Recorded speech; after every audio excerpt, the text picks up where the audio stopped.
Hello, welcome everyone. I'm Philip Ackerman-Leist. I'm the head of editorial here at the Lexicon, and you're joining us here, as I think you know, for the EBF Town Hall. The topic today is harmonizing quantitative and qualitative data, and we're very excited to have the guests that you see here on the screen with me. They are experts in their own right. They come from different perspectives and different geographies, so I'm really excited about today's discussion. And as new viewers might want to know, EBF is Ecological Benefits Framework.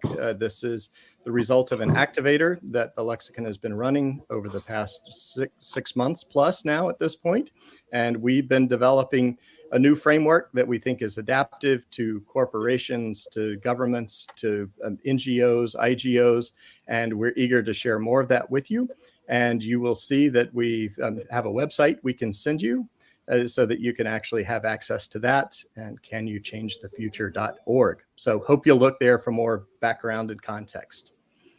So today's topic, harmonizing quantitative and qualitative data, it's one of those issues that comes up repeatedly in project design, implementation, assessment, and valuation. Humans always love the crispness of numbers and the nuance of words, the outward uniformity of quantitative data, and the elasticity of qualitative data. In the end, we usually need both, but they sometimes seem disparate or even incompatible. So the question here today, in large part, is, are there good pathways for harmonizing the difference in research and results that they both offer? So our guests are going to help shed light on this topic for us today. So we will be letting them introduce themselves in part by way of some of their own story. But we have here a new member to the community, the EBF community here, Raquel Suárez Domínguez. She is the Senior Meal Advisor at Impact Plus, and you'll hear a bit more about that as we go. Originally from Spain, Raquel has extensive experience in project design, implementation, and assessment around the world, particularly in Africa and South America. Jeffrey Potent, he's one of the good guys in a rough world. That is, by virtue of his background, he's now adjunct professor of international and public affairs and climate and food systems research at Columbia University. And he was also a former EPA, that is environmental protection specialist at the US EPA. And then prior to designing and teaching the graduate level courses at Columbia, Jeff worked both in the USDA and the EPA with a keen focus on water quality issues. So Jeff has seen a lot of things from the inside out and from the top down, and these days he's living it from the bottom up. Matt Scheffer, we're very glad to have with us here today as well. Matt is the executive director at Hudson Carbon. He's a recovering English major who has found all sorts of ways to utilize his background. So following an unexpected career path, he brought all of his skills to bear as an English major with a passion for agriculture and an unexpected penchant for science, as you'll see. As a researcher and a policy advocate, he's been in mud and muck with very expensive equipment, working to measure carbon, soil health, and a variety of agricultural emissions. So, we're really lucky to have all three of you. Thank you so much for joining, from your different parts of the world. And we'll go ahead and dive in here. And what I'd like to do first is just to get a little bit of your own perspective on these issues and see if we can discern the difference between the utility of quantitative and qualitative data. So, Raquel, we'll start with you. You've been in the field working on a diversity of projects around the world. Perhaps you can share a story of a project or an experience in which you saw the need to find better ways to harmonize quantitative and qualitative data. Yeah, sure. Thank you for having me, Philip. Yes, I have been working during 10 years in Africa in emergency response and humanitarian cases. And yes, in Niger, we were facing the food security emergency. We distribute, for example, cash transfer for different families to fight hunger. And yes, in quantitative data, transfer were nice, everybody gets the money, and we have everything in place. But then we decide also to collect qualitative data. And at the same time, it was a training program for the households to how to use effectively this money to fight malnutrition. And what we realized when we collect qualitative data was that the children say that they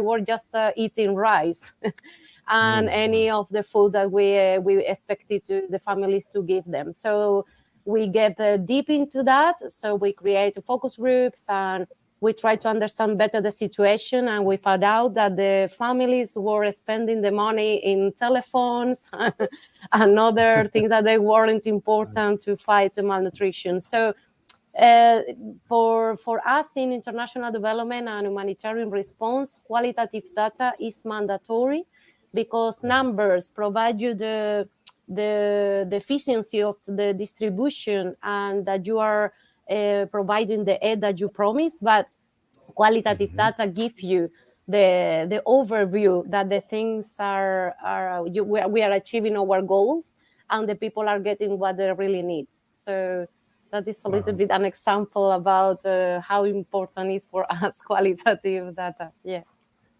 That's perfect. So numbers and nuance, perhaps is one way to sum that up, and the importance of both. Great. Yeah. Thank you so much, Raquel. And Jeff, your career has entailed finding ways to bring a diversity of stakeholders to the table to find common goals. And that has been disparate groups in some cases, corporate representatives, academics, policymakers. So who wants what in terms of quantitative and qualitative data, if that's a fair question? Yeah. Well, my focus has not been so much on data collection methods, but more on emphasizing the project attributes or corporate initiative attributes that are inherently difficult or impossible to quantify, but provide real societal benefits, real ecological and social benefits, and make sure that those factors are incorporated into project financing, project support, decision making, whether it be private sector support or public sector support. And my wake-up experience was working in the New York City watershed region. The New York City watershed is a region in the United States that provides water for 9 million people, including the city of New York. And several years ago, we were required by federal statute to treat our drinking water, which would have cost perhaps $8 billion in capital costs and many hundreds of millions of dollars a year in annual operating costs. And the city realized that protecting their watershed would reduce or even eliminate the need for such treatment. So they have to date invested upwards of $1.5 billion in working with watershed communities. And their primary focus was potable drinking water. And what they realized in working with stakeholders was that, well, if you want potable drinking water, you need healthy forests, you need farms that are operating under sustainable principles, regenerative principles. And to take it beyond that, there's a very loud and empowered stakeholder group in this 2,000 square mile region that basically said, you're not coming up here and taking our water unless you provide some benefit to us. So over a 30-year period now, the city has gone from a regulatory stance to a partnership stance, not only taking measures to protect water quality, but also enhancing the economic viability of the region and providing ecological benefits, not just for the people downstream in New York City, but for the people in the community. Wow, no, that's fascinating. And I think folks can find more information about that through the Watershed Agricultural Council, is that correct? Watershed Agricultural Council, New York City Watershed Program. Do a search on the latter and you'll find almost everything there is to know about this project over 20 plus years. Excellent. And it is one of those payment for ecosystem services projects, as many people call it, that's been around for quite a while. We like ecological benefits. Philip, we can split hairs on that one later. Okay. Yep. I know that's a fun and contentious issue. But yeah, great. Super. But there is history there. So it's good to see kind of how that's laid out. Yeah. Well, Matt, it seems like a lot of your work over the past few years has involved bringing numbers to the forefront of arguments made on behalf of, by whatever name, sustainable, organic, regenerative agriculture, because that's not always a place where we have the numbers and the data sets, possibly. So how much do you think we can squeeze into numbers, and where are the limits from what you've seen? Yeah, so a good part of our work has been focused on how to measure outcomes, principally related to climate. within agricultural systems. So focusing on carbon. And that's a number that, to refer back to your question to Jeff, that's a number that everybody wants, right? And it's a number that can be difficult to measure. You're often, faced with the tension between accuracy on the one hand and cost on the other, and that leads to, and has led to in the past, all sorts of different kinds of approaches that span, direct empirical measurement and modeling all the way through to, computer simulations. But what is important to recognize when you're developing projects or supporting projects that are leveraging natural ecosystem processes for the purposes of climate mitigation, or for mitigating water quality and things like that, is that when you're talking about functioning ecosystems, there's this maxim that I often like to use, which is you can't do just one thing. The ecosystems are very complex and dynamic. There's a lot of interdependency between processes, between organisms. And so when you're trying to squeeze, when you're trying to quantify a single variable, when you're trying to reduce your measurements to a single variable like carbon or water quality, you can often forget about the fact that you're talking about a dynamic ecosystem. And so qualitative data alongside quantitative data is essential to create that differentiation between what is ultimately land management that brings about these outcomes. And we had been working in the voluntary carbon market space early on, trying to understand how we could bring some nuance and some qualitative aspects to carbon credits that had up to that point been essentially commodities coming from different processes like destroying refrigerants, capturing methane, or even planting trees. But being able to differentiate between a carbon credit or a water quality credit by at least paying attention to and attempting to quantify other aspects of the project that is giving rise to these outcomes, we felt was extremely important, because there's oftentimes unintended negative consequences with reductionist thinking. So I think these things are very hard to measure, but it's important to really pay attention to the qualitative piece to get the whole picture, I'd say. Mm-hmm. Great. Well, I have to say, to the audience, it was wonderful, I guess, just almost a week ago to see you in the field, measuring the emissions coming off of, compost piles, with very complex technological data equipment. And so, I think it's just fascinating for people to better understand this black box that we call MRV, and just, how, as you mentioned, cost, just how expensive it can be. And sometimes, perhaps that's part of what we should delve into a little bit, is this question of cost and qualitative data and quantitative data, which obviously varies in places. But let's bear that in mind with the rest of our conversation. But before we go there, I'd like to ask, and maybe Raquel, I'll start with you if it's okay. How do we determine what data should be qualitative versus quantitative? I mean, I'm sure this is a large part of your work at Impact Plus and the other projects. So how do you start to differentiate, which is going to be which and how they integrate? Yeah, in any project, when you have people involved, you need to collect qualitative data. You cannot just play with numbers. We need to get feedback from the people. You need to develop it, and all of that under ethical considerations too, right? So it's not just develop the indicators, quality indicators to get this data. It's also where you develop this, because you need to have a do no harm strategy. You need to have a risk assessment to avoid unintended consequences. You need to have a mitigation plan, and all of that involves people. It's true that it's expensive to get qualitative data, but it's more expensive don't get it at the end. Because Right. when you finish the project and you realize that all the things that you have been done are wrong, that is very Right. expensive. So even if sometimes it's cost more efforts and more people and more resources, it's essential. It's crucial to get them.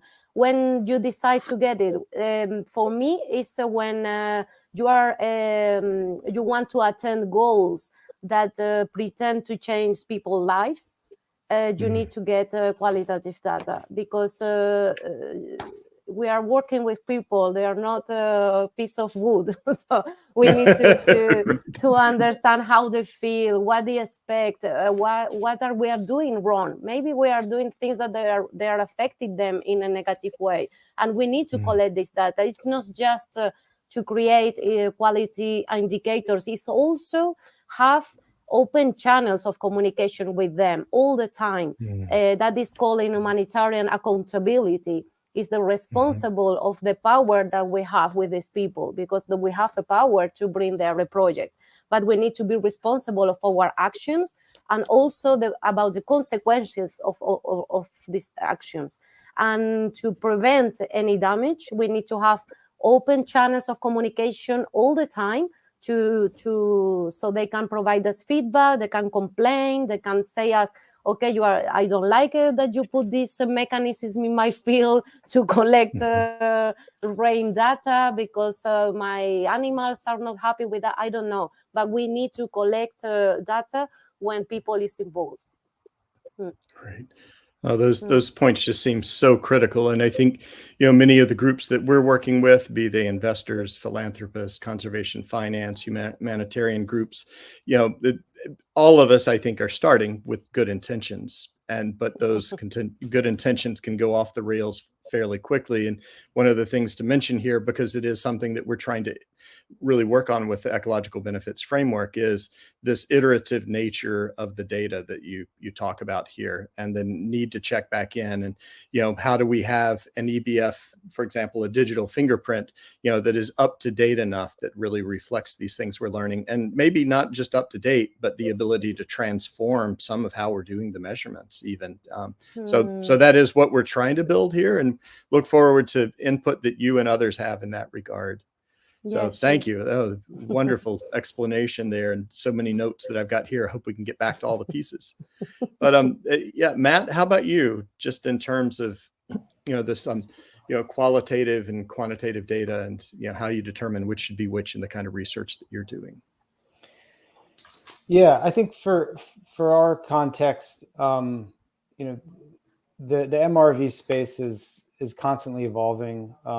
We arguably still don't know the best way to measure soil carbon, let alone the best ways to quantify biodiversity, for instance. And there's also all the different metrics related to water that Jeff is more familiar with. But I think from our perspective, it's when your goal is to quantify impact within a holistic context, depending on the state of the art, as well as this tension between cost and accuracy, you may find yourself focusing on a single variable with relatively high accuracy, and other metrics that you just don't have great methodologies to quantify. And so we're sort of thinking about this balance between qualitative and quantitative as a way to focus, hone in on certain metrics that different projects care about, but also to capture the holistic picture, as I noted before. Our work does not get into the the human element per se, although it is sort of in our purview, when it comes to looking at agricultural systems and management. But I think, the way we're thinking about the balance between qualitative and quantitative is just, the practicality and feasibility of what we can and can't measure, but with a holistic understanding of their connectivity and interdependence, if that makes sense. Oh, totally. So that balance of bringing in pragmatism and holistic views is perfect, and a good touchstone for us to land back on here as we go. And Jeff, how about you? With the different projects you've worked on and quantitative, qualitative data, and how you see the discernment between the two. Well, whereas I'm very much committed to incorporating qualitative data and storytelling in the projects I'm involved in, I'd like to present an argument to the contrary, and that is, I've done quite a bit of work with corporate sustainability programs, and so often corporations love to tell stories. They'll tell a story on their website about a project that they were involved in. And my concern is, as they're telling this wonderful story without a lot of specific quantitative data as related to the overall corporation, is this project germane to their overall business model? It may be very successful on a very small scale in a particular project area, but does it reflect all of corporate policy? Does it scale up to everything the company does in their own operations and throughout their value chain? And as they say in the world of corporate sustainability, is it material? And I'll tell you a quick case study. And I don't want to cast aspersions at a particular company, but I've worked with a company that's a paper and pulp company. And they have a plantation where they've worked with World Resources Institute, and they've assessed ecological benefits and how to optimize ecological benefits in terms of enhancing their own yield, but also benefiting other stakeholders in the community and the overall environmental integrity of the project. And it's a wonderful story. It's heartwarming that this corporation has committed time and resources to this. But I came away saying, is this what they do on all of their plantations around the world? Or is this just wonderful case study that makes sense because they can hand it off to their marketing people? Or is it a prototype for what they're doing globally? That's excellent. And I think, Jeff, you're bringing out in part a point that when we did the launch in New York City a couple of weeks ago for Climate Week, and we're joined by New Day Investing and others there, and the announcement of EBF, I think one of the really interesting sort of tensions in the room in the workshop that we all had the day after, which was this wonderful gathering of people in person who've been working together for about 8 months, not having met each other in a lot of cases. Part of the tension that I felt in the room as we're trying to find the right landing spot is a very strong call for quantitative data, because that's going to be so important in the corporate, financial sector. And then also there were others who felt like, that can get so granular that we can get lost in the numbers and not be able to express things more holistically or pragmatically. So don't know if you shared that sentiment in listening to that conversation. And it's not that EBF has to do one or the other. It's not an either or. I don't want to pitch it that way. But was that part of what you picked up on, Jeff? Yeah. I don't know if it's immediately relevant to it, but I think part of the reason I'm on the call today is because I was concerned that while the ecological benefit framework provides an opportunity to profile a broad array of ecological and social benefits for a particular project or a corporate venture, decision makers who have to decide if they're financing a project, they need quantifiable data, because they have their own stakeholders they have to respond to, their boards of directors, their investors. And my fear is that while we're providing this amazing array of ecological benefits for all the projects that are being profiled, at the end of the day, when an investor has to decide between project A or project B, are they going to go with the project that has the highest amount of quantifiable benefits because they can justify that to their stakeholders, or are they going to be able to make a broad-based decision? And I apologize for going off on a tangent, but it's a great story that's lived with me forever. Many years ago, I had a friend who did work in hardware, software integration for major corporations. And he would be very frustrated at his clients always wanting to go for IBM computers, even though there are other companies that made much more advanced technology.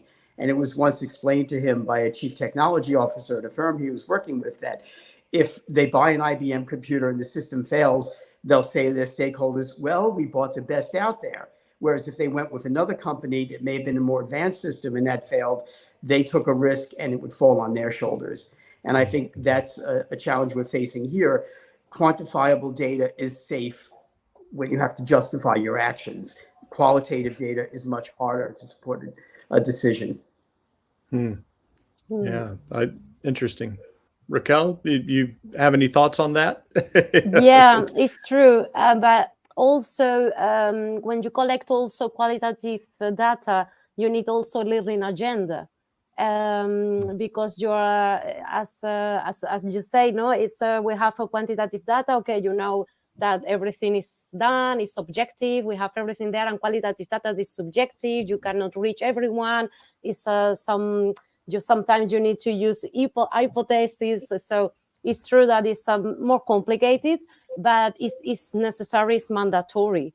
It's mandatory. But it's true that I was thinking that it's also relevant to have a learning agenda when we collect qualitative data, and using to organizational learning, like what we do wrong, what we are learning, how the people are behave with this activity. And we come to understand better where we are implementing our project. So it's I was just thinking about how to link that to get better. Yeah. Right. Well, and I think what folks will see here in the next week or so as we launch, some new case studies that we're putting out there to the world, using the EBF framework. I think what folks will see there is what we're trying to do is provide this quick, rapid expression, of a project and the outcomes. And at the same time, for those that want to go deeper and deeper into the rabbit hole, the possibility of getting more of the narrative, more of the story. And it's sort of this really interesting tension that's going on in the background, with the design and development team at the Lexicon, trying to figure that out. So part of what we'll be looking for is, input from folks like you all and those folks who are joining us in the audience to try to figure that piece out.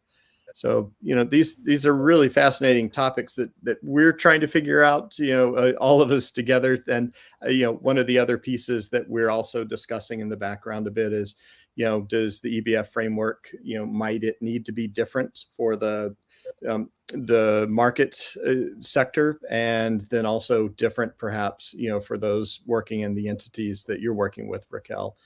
So yet to be determined. We'll see exactly kind of where that comes out. But I'm curious just on that topic, and feel free, any of you, to pitch in here, but wondering about the advantages and disadvantages of quantitative and qualitative data in different marketplaces or assessment protocols or regulatory environments. Maybe from each of your perspectives, and we're starting to get at that, I think, but the advantages and disadvantages for you and what you've seen with regard to these different environments. And I wonder, Jeff, if you might just tackle the regulatory side first. Gosh, Philip, we're in the United States. We don't regulate anything anymore. Okay, all right. It is so much of a moving target in this country right now because, without directly answering your question, I spent most of my life working on the Clean Water Act, which is the preeminent United States piece of legislation to protect water bodies in the United States, focusing primarily on surface water, but also to some extent groundwater.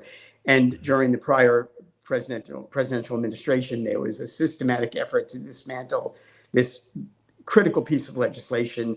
And while the current administration has endeavored to restore much of the original capacity or the actions to support the authority of the legislation, our Supreme Court has moved to limit the ability of the regulatory agency to apply discretion in its rulemaking based upon its scientific capability.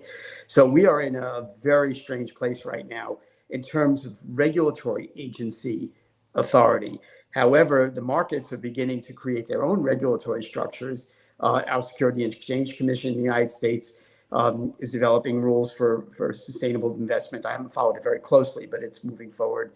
And many of the exchanges are developing their own listing requirements for sustainability performance. So that would make may emerge as a point of entree for a company to be listed on exchange or to be a credible investment. I'm a little bit out of my realm here, so I don't want to talk more about it. But I think that's where the regulatory opportunities are emerging. Mm-hmm. Yeah, and again, maybe to I'm follow. sorry. Let me let me clarify. Setting guide rails, broad guide rails for performance. Mm-hmm. And Matt, I'd love you to dive in here because you're doing more and more work in policy. And so, when you're thinking about how to put together your decks and other things to present to policymakers, how are you approaching this sort of from this balance of quantitative, qualitative data? What's effective? What lands well, do you think? And what doesn't land well? I mean, I think there's just the inherent penchant for reductionist thinking just because it's simple. If we're talking about reducing carbon emissions and sequestering carbon in the agricultural sector, it's the solutions that I've seen put on the table are very much sort of what's the easiest, what's the low-hanging fruit, what can we achieve in the margins in the near term. But the problem with a lot of the specific approaches for doing that, and I'm thinking about the federal context here in the US as well as the state context in New York, the problem with that is that they don't take a sort of holistic viewpoint and focus on the issues with the production system that gives rise to the emissions problem in the first place. And so the qualitative aspect can when you're focusing on the bigger picture, I always try to emphasize systems rather than practices, and I always am trying to communicate that if say we're investing multiple millions of dollars to create power generation on dairy farms by capturing and capturing methane, for example, that is in and of itself a subsidy to support the system that gave rise to the problem in the first place. And we don't, and a state like California is already looking towards how to phase out biogas as a renewable fuel as it moves more and more towards electrification. And so that the sort of forward thinking, long-term thinking just isn't there. And it's all because, we're not thinking about the whole production system itself and how we arrived at industrial agriculture in the first place, and what we need to look to change that landscape. And again, this is just a product of reductionist thinking, and also a product of the fact that it just gets too messy when we try to think about too many variables at once. But in my view, we have to if we're going to get anywhere. And so I guess to put a fine point on your question, the advantage of focusing on things that we can't measure yet, or that are very difficult to measure, that we could capture in more qualitative ways, is absolutely critical, I think, to moving forward with long-term, durable, holistic solutions. Philip, may I add something to that? Because please. Matt raises a very interesting point about a systems approach.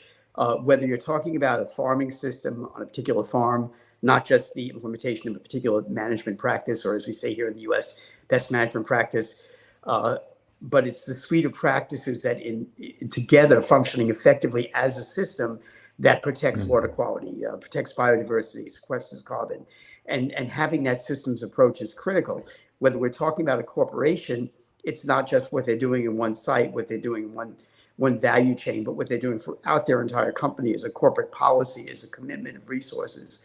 That corporate system is how you determine whether that company is functioning effectively from a societal perspective.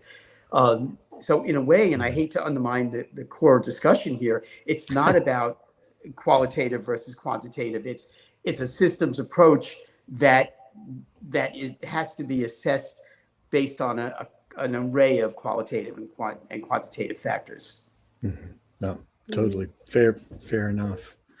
Yeah, and well, I wonder, Raquel, can you give us some hope here? I mean, in the IGO world and NGO world, is there a more of a readiness to accept, this holistic kind of approach, or what are you finding in terms of the audiences that you deal with when you're delivering an impact report or helping them to design it? Yeah, I think it's a little bit less complex to assess the environment,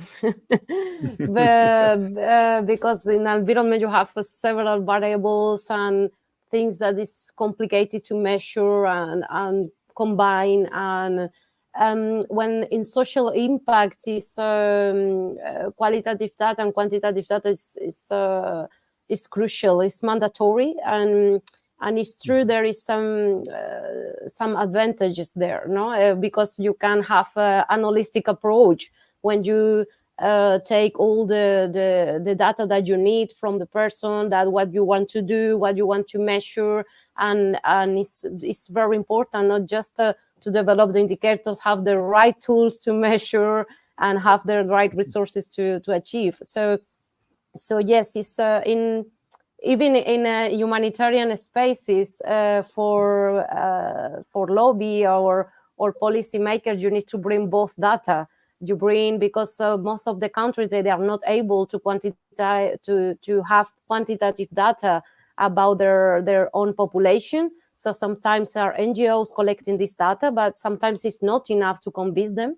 And you need also to bring case study stories, interviews from children, for people, so they don't understand what happened to the population. So it's important to have this holistic approach, and also a system to have it, because if not, you cannot keep it. Yeah.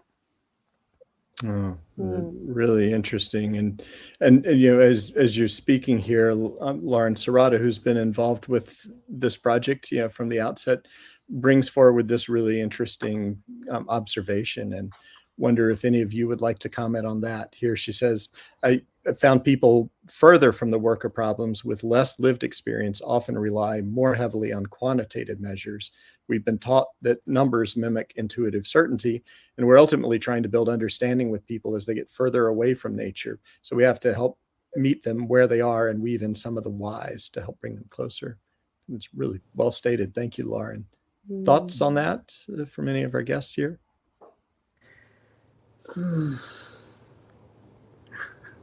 I don't know if it's too helpful, but what I want to say to those folks is get out on the land. Mm-hmm. And I'm being a little flippant by saying it, but that way. But the reality is, it's very hard if you're very removed from an on-the-ground project to understand the dynamic, the interplay of qualitative and quantitative attributes that project is advancing. Maybe we all need to work on a farm 2 weeks a year. And I say that I'm making a joke out of it to some extent, but I live in the Catskill region of New York, where I do a lot of my work. I don't have a farm, but I felt, after working in agriculture for 20 years, I need to put my hands in the soil. And I grow a lot of my own vegetables throughout the summer season. And just working on the land has given me a deeper understanding of what it means to be a farmer. I manage my own woodlot, and knowing which trees to cut down, which not to cut down, how to optimize the health of the forest, working with foresters, it has dramatically improved my understanding of what the forest industry is all about. Mm-hmm. Which brings up a really interesting point, and we've had this discussion among the Lexicon team as well, Jeff and Raquel. Curious as to your thoughts here. Very often these project impact reports, there are those that are written where people never, step foot, within the communities, within the rainforest, on the farm, and I wonder how you see this as best addressed in the kind of work you're doing, so that people really do have that palpable experience that's real, that helps them understand, first of all, how do you collect this kind of data before you even begin to think about, portraying it? Just thoughts there in terms of the necessity of being on site to really figure out how to structure a project and the quantitative and qualitative data that you want to seek there. I can speak to it, but I'll let others go first.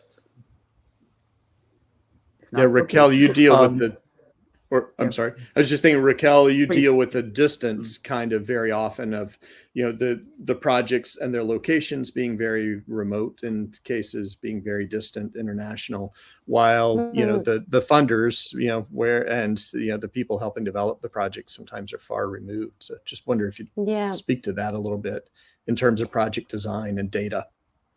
Yeah, and how to strengthen a relationship with them, right? Right. So we do that through qualitative data because, of course, we need to talk to them. You need to interview them. You need to get their feelings to include that in your project design. So that is what is about accountability, right?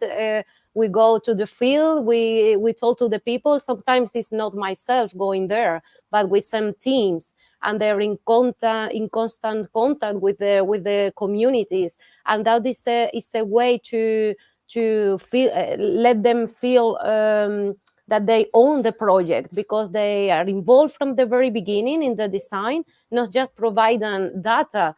And because we are asking questions, that we have also open sessions to help to listen to them and to collect their feedback, their concerns, and we try to implement or include all of that in the project. And when you just use data, you don't go there, you just use quantitative data or secondary data that other people provide you to design your project, the people doesn't know what are you doing. So we all the time in humanitarian projects, it's mandatory to carry out a need assessment.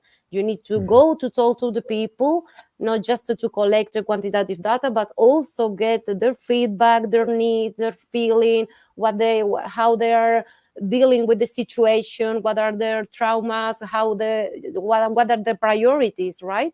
And when you start this kind of conversation and relationship with them, they become stronger. And also when you open this channel of communication, complaints mechanisms or feedback mechanism, that is some stupid idea, right? Because we see that in our with our any magazine here, when you have a suggestion box, and we think, okay, that is so simple, but there is an amazing tool, because the people have the right to, they know that someone is listening to them, because they have a channel to complain, to write what they feel, to communicate outside of their remote location. So that is a way that we are in contact with them, because also when you send teams there, you don't know sometimes how they behave.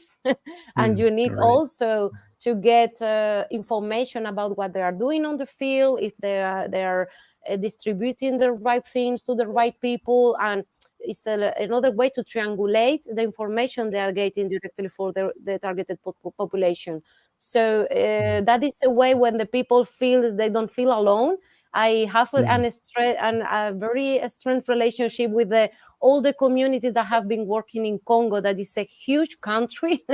I was based in Goma, but we have 11 offices around the country, and the community leaders call me directly, because they know that they can contact me, not just using my phone, but we have other mechanisms there. So it's an important way to have their commitment to the project, and also to improve their ownership. Yeah. I love what you're saying, because if I were to sum it up, I would say it's humanizing the data, and the data is relational. It's real, it's human, and there's this back and forth iteration that needs to happen. Oh, those fantastic examples. And Jeff, you at a point you wanted to make? Sorry. Yeah, perhaps 20 years ago, most New York City residents had no idea where their water came from, or how unique the high quality of our water is. And through a concerted, multifaceted program that the city and its partners have engaged in over these past 20 years, I won't say everyone in New York knows where their water comes from, but I would say a fairly large percentage of people know that not only does their water come from the upstate region of the Catskill Mountains, but also that it's extremely high quality, and they're very fortunate to have that at their disposal. There's also a whole host of educational programs and marketing programs to promote the food that comes from this region, so that we've created a watershed, food shed, and now we're working on promoting the idea that it's also a carbon shed for the region. But it's been through a whole host of educational efforts. I myself ran a couple of training programs for farmers who are farming in the watershed. The city has a very robust program of educating teachers and students about the watershed.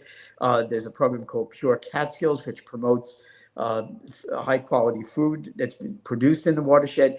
And this overall engagement, telling people what's going on in the watershed, getting feedback, has not only raised public awareness, but I was just at a meeting of what's an entity called the Watershed Agriculture Council that Philip, you mentioned earlier. This is an entity funded by the city of New York, but run by local farmers to provide assistance for farmers and foresters. And we were at a meeting where the city representative of the city of New York was saying, well, we're struggling to get funding for you to keep this program going, but the city is facing hard economic times right now, and we're struggling. But the fact that there's been an incredibly effective educational program about the value of protecting the watershed is helping to secure an ongoing stream of funding so that this program can continue. And it's through that kind of dialogue, and a two-way dialogue, where a lot of input from governmental representatives coming up to the watershed and explaining why they're concerned about a particular dollar being spent on program A versus program B. That back and forth discussion has played an important role in securing the resources to protect this incredibly valuable region. Oh, that's fascinating, Jeff. And I think as we think about the iterative nature of all of this, and we're just talking about the necessity of really adapting to what we're learning from the human context and contact.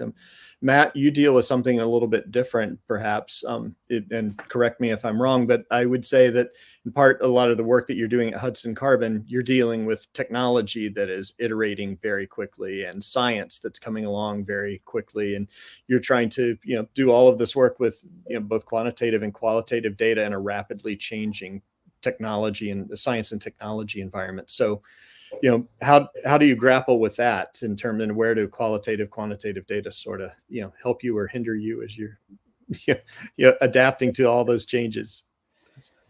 Yeah, I mean, I think the exciting part is that we're now starting to see on the horizon how we can be more efficient at incorporating a holistic suite of metrics in a report, an MRV report that is that encompasses metrics related to climate mitigation, but also biodiversity and water quality and other concerns.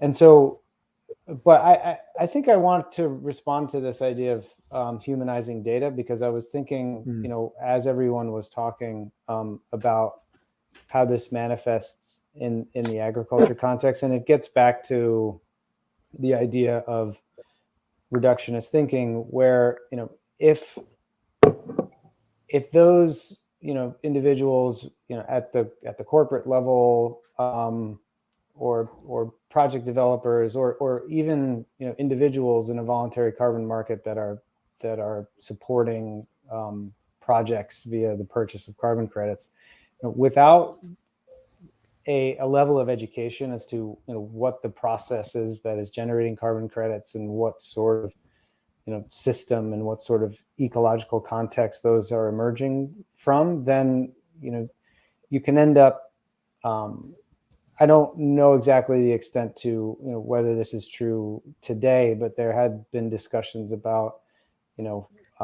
carbon credit sales out of no-till agriculture in Brazil, which oftentimes comes in the wake of Amazon deforestation. So a carbon credit, coming, an agricultural soil carbon credit coming from a commodity crop production system that's using no-till and cover crops, let's say, but that, indirectly, is related to, Amazon deforestation and perhaps the displacement of, indigenous communities and so forth.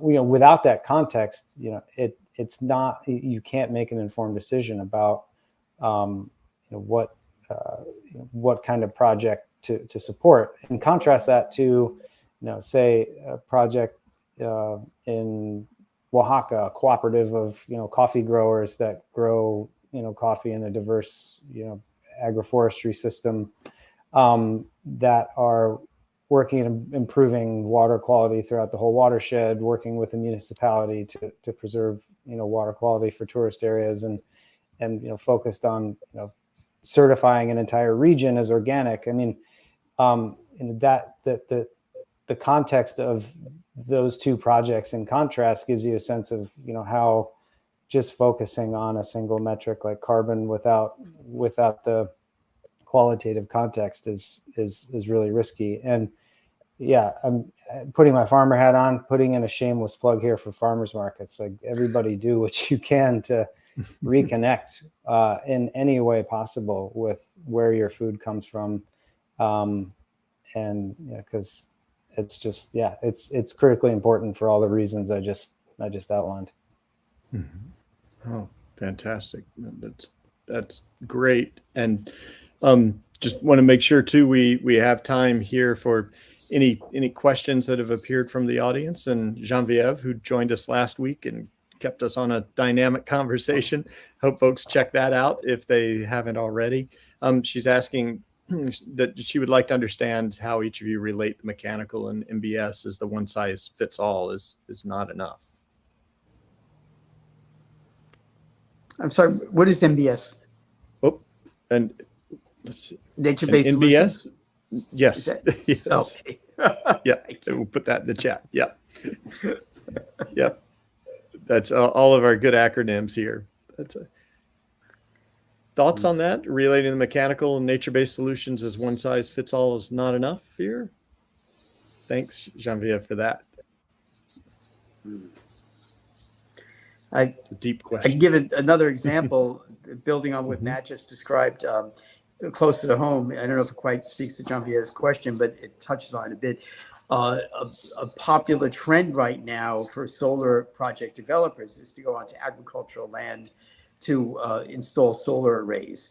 And it speaks to Matt's point about we want to use land to produce food. And if we're putting a solar array on land, are we actually, maybe we're producing a fair amount of renewable energy and sequestering and avoiding fossil fuel consumption. But if that land is taken out of agriculture or agriculture is diminished on that land, are we seeing a net societal benefit? If we're just measuring carbon sequestration, or in this case, would be avoided carbon fossil fuel consumption, yes, that's fantastic. But if we're undermining the ecological functioning of that land while those panels are there, and perhaps even afterwards, if the land has been damaged, are we truly seeing a benefit? So I think maybe this broadly speaks to the question, because the mechanical benefit is putting a system in place. The natural resource benefit, nature-based solution benefit, is we're undermining the carrying capacity or the ecological benefit or ecological production capacity of that land, either while those systems are in place or permanently. Mm-hmm. Yeah, and Raquel, any thoughts there, or nature-based solutions, something that pop up a lot in your world with humanitarian projects?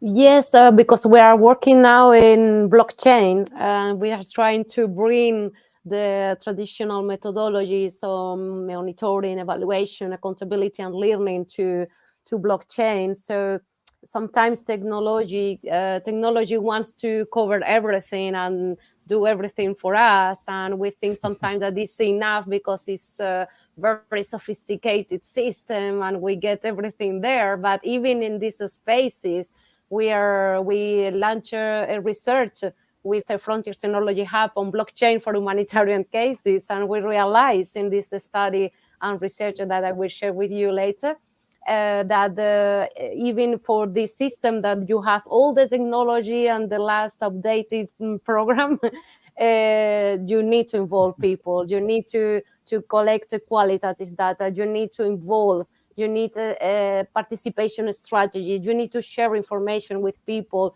You need capacity building training. You need to be in contact with them. If not, everything is in code in the cloud, and we don't have any. We are not collecting any qualitative data. So that's why we are bringing all these methodologies and monitoring and evaluation and accountability and qualitative data for technology, because there is a lack of measurement there. The people, they don't know how they are reaching people. They don't know if their impact is negative or positive. So it's even if technology is the best, we need to include the qualitative information there. Yeah. Just a thought on mechanical solutions. It strikes me that, you know, whether it's you know, biogas systems capturing, you know, methane from livestock production, or capturing methane from landfills, or you know, carbon capture and storage from, you know, power generation. These are all band-aid solutions that kind of distract from the paradigm shift that we all need to have in our purview. You know, like methane from landfills, for example. You know, the majority of that methane comes from the decomposition of food waste, which you know, we can do a lot to mitigate outside of the landfill before it ever gets there, with composting and with, you know, better distribution systems and things of that nature. With livestock, for instance, there are many different kinds of systems that bring animals outside of the barn, give them a more natural lifestyle and habitat on pasture. And, you know, that strategy in and of itself is a manure management strategy that negates the need for coming up with these technological solutions. And so I think it's really important to make that distinction and understand that mechanical solutions are very often just band-aids that really pull us away from, you know, looking at the core problem set. Again, holistic viewpoint. Right. And it sort of brings, you know, to mind the fact, Matt, that I think part of what we probably need to address here in a future EBF town hall is life cycle analysis and the role there as we're thinking about mechanical and nature-based solutions, and, you know, how we really get into the data, what we know, what we don't know from life cycle analyses, and how they fit into all of this conversation. So thanks for spurring that thought. And then we also, next week, we're going to have, I think, the week after next, November 9th, we'll be having this conversation that you see here, the Great Reset, from offsets to insets. And once again, that will be at the same time. So hope people can join us for that. But I really want to express gratitude to the three of you. It's just so awesome to have you coming from these different backgrounds, perspectives, and places. And this has been a really stimulating conversation, and it just brings out the nerd in me. You know, so yeah, but you know, we all know that, you know, this conversation is vital to the integrity of the work that comes forward, and without it, then we end up in a land of unintended consequences, which I know is what all of us care about, and that not happening. So thanks to all three of you. We're really very grateful. Thanks to the audience for joining us. Please feel free to share this around. And we thank you on behalf of the Lexicon and the Ecological Benefits Framework Activator. It's been a wonderful session, and we're very grateful. So thanks all. Hopefully see you on November 9th. And if not, then you can pick up the recordings of all of these sessions as well. Take care. Thank you. Bye. Thank you. Bye. Thanks, everyone. Bye.